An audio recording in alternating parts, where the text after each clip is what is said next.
Hello student, इस video tutorial में हम डेटाबेस मैनेजमेंट सिस्टम के यूनिट 1 को डिस्कस करेंगे, जिसके 2 वीडियोस ऑलरेडी पढ़े हैं, जिसमें हमने basic concepts database management system के डिस्कस किए थे, जिसके अंतर्गत आपको कॉन्करेंसी कंट्रोल,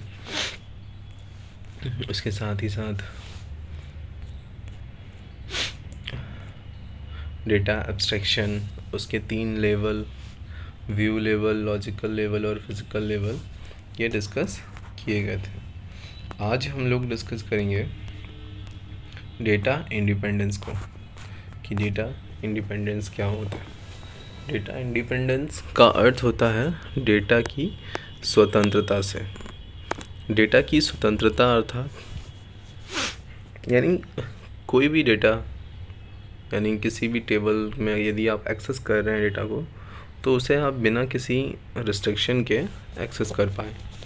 जैसे नेक्स्ट लेवल में स्कीमा डेफिनेशन को बिना प्रभावित किए एक लेवल में स्कीमा डेफिनेशन को मॉडिफाई करने की एबिलिटी को डेटा इंडिपेंडेंस कहते हैं। यानी किसी एक पर्टिकुलर चीज़ में बदलाव करना और उस बदलाव का असर किसी दूसरे रिलेशन में ना हो, इसे हम डेटा इंडिपेंडेंस कहते हैं। इसका यूज़ करके हम डेटा को अन्य सभी प्रोग्राम से अलग रख सकते हैं। इसका एक कॉन्सेप्ट होता है ना, जैसा कि आपको पहले बताया था डेटा के व्यू, विभिन्न व्यू। तो जो एक्सटर्नल लेवल होता है वो सबसे बाहरी व्यू, जिसे यूज़र देख पाता है, और सेम डेटा के एक से ज़्यादा व्यू हो सकते हैं, पॉसिबल है। जैसा आपके रिज़ल्ट की BTUP की वेबसाइट को एक टाइम पे लाखों ऑफ स्टूडेंट एक्सेस करते हैं, और उन सब को उस डेटा बेस का अलग अलग व्यू दिखाई पड़ता है।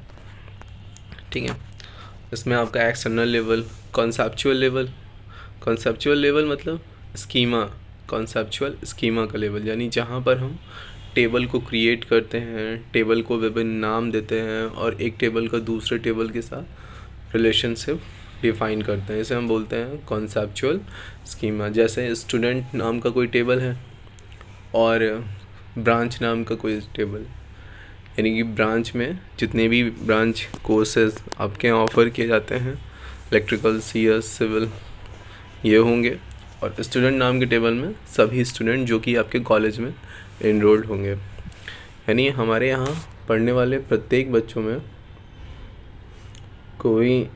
हर स्टूडेंट किसी न किसी एक ब्रांच में इनरोल्ड होगा, वो किसी न किसी एक पर्टिकुलर ब्रांच में पढ़ता होगा। जैसे मान लो रोल नंबर कोई भी नाम का व्यक्ति है, तो या तो वो CS में पढ़ता होगा या इलेक्ट्रिकल या सिविल।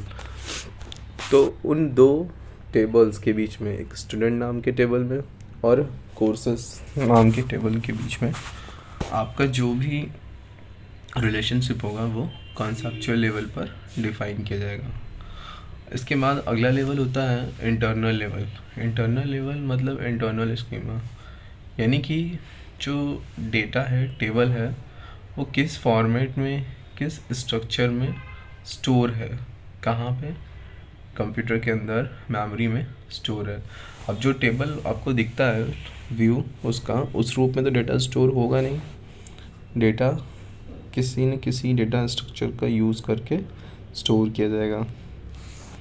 ठीक है, फिज़िकल डेटा ऑर्गेनाइजेशन, डेटाबेस, जैसे हम डेटाबेस का 3 टियर आर्किटेक्चर यानी 3 लेवल आर्किटेक्चर भी कहते हैं, जिसमें एक्सटर्नल लेवल जो सबसे बाहरी व्यू जो यूज़र को दिखता है, कॉन्सेप्चुअल लेवल जहाँ पे प्रोग्रामर काम करता है, और फिज़िकल लेवल यानी जहाँ पर हमारा ओरिजिनली डेटा स्टोर होता है विभिन्न डेटा स्ट्रक्चर्स को यूज़ करके।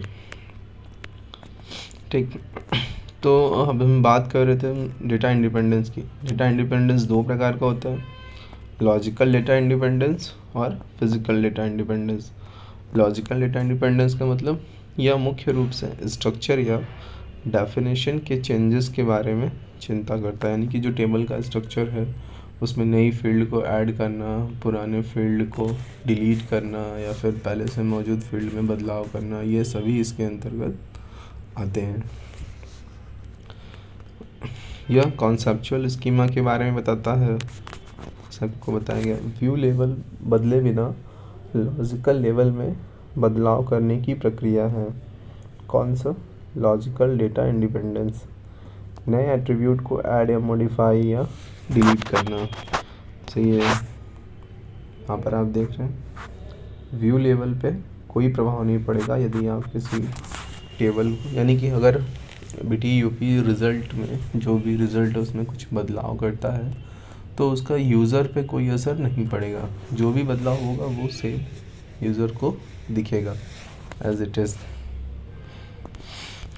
दूसरा आपका है फिज़िकल डेटा इंडिपेंडेंस। यह मुख्य रूप से डेटा सिस्टम में कैसे स्टोर, क्या फिज़िकल मतलब समझ रहे हैं, फिज़िकली डेटा कैसे स्टोर होगा, किस रूप में, किस फॉर्म में डेटा को हम स्टोर कर रहे हैं टेबल के अंदर। ठीक है। यह मुख्य रूप से डेटा सिस्टम में कैसे स्टोर किया जाता है इस बारे में चिंता करता है।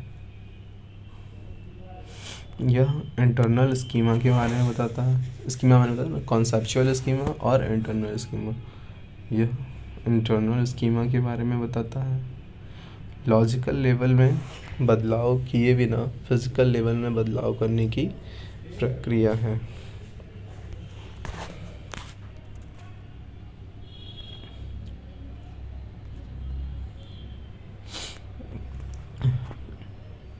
यह कंप्रेशन तकनीक में बदलाव, हैशिंग एल्गोरिदम, ड्राइव लोकेशन बदलना, यानी समझ रहे हैं आप कि इसका आपका फिज़िकल लेवल में हम कोई चेंजेस कर रहे हैं, यानी कि हम हार्ड ड्राइव में लोकेशन बदल रहे हैं, उसके C ड्राइव से D ड्राइव में स्टोरेज कर रहे हैं, या फिर किसी अन्य एक्सटर्नल डिवाइस में टेबल को स्टोर कर रहे हैं, उसका कोई भी असर, मतलब उसका इफ़ेक्ट नहीं पड़ने वाला। ठीक, तो ये दो प्रकार होते हैं डेटा इंडिपेंडेंस के, लॉजिकल डेटा इंडिपेंडेंस और फिज़िकल डेटा इंडिपेंडेंस।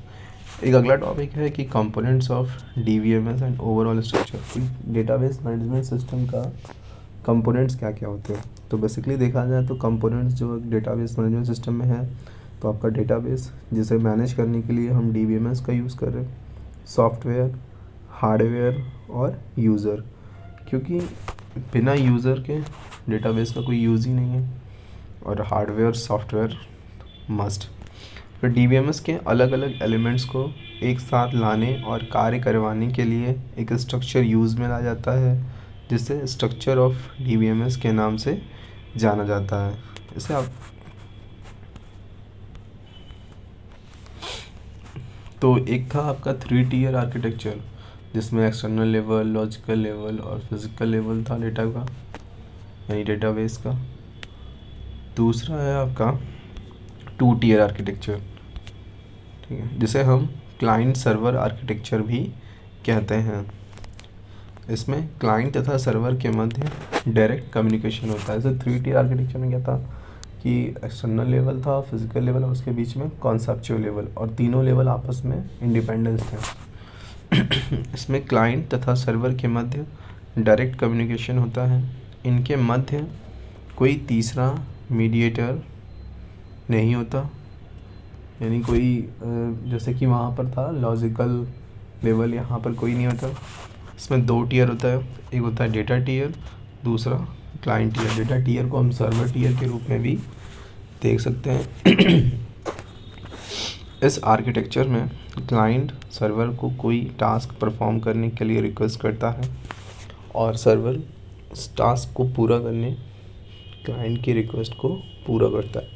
यानी आपको अगर कोई भी टास्क परफॉर्म कराना हो, एग्जीक्यूट करना हो, तो आप सर्वर से रिक्वेस्ट करेंगे, सर्वर आपके द्वारा किए गए टास्क को कंप्लीट करके आपको रिस्पॉन्स भेजता है।